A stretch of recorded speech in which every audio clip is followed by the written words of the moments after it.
حضور نے فرمایا جو فرض نماز کے بعد دعا مانگے اللہ اس کی قبول کر لیتا ہے۔ نبی پاک صلی اللہ تعالی علیہ وسلم نے فرمایا اللہ مسافر کی دعا قبول فرماتا ہے۔ حضور نے فرمایا اللہ مظلوم کی دعا قبول فرماتا ہے۔ حضور نے فرمایا بیمار سے دعا کراؤ اللہ اس کی دعا قبول فرماتا ہے۔ حضور فرمانے لگے ماں باپ جب بھی اولاد کے لیے دعا فرمائیں اللہ ان کی دعا کو قبول کرتا ہے۔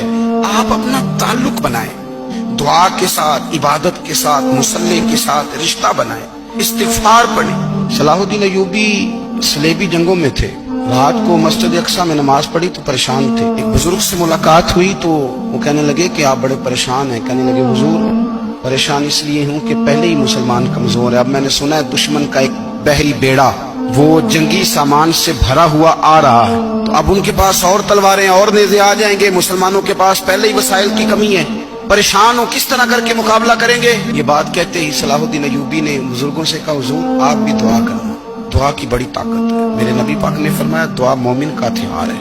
حضور نے فرمایا تقدیر کو سوائے دعا کے کوئی چیز نہیں بدل سکتی، یہ کافر کے پاس کوئی نہیں۔ پھر سنیں کئی بار کہہ چکا ہوں یہ ہتھیار ہے، کافر کے مقابلے میں جو تیرے پاس سب سے بڑا ہتھیار ہے وہ دعا ہے۔ دعائیں کرانی چھوڑ دی، کرنی چھوڑ دی، لینی چھوڑ دی۔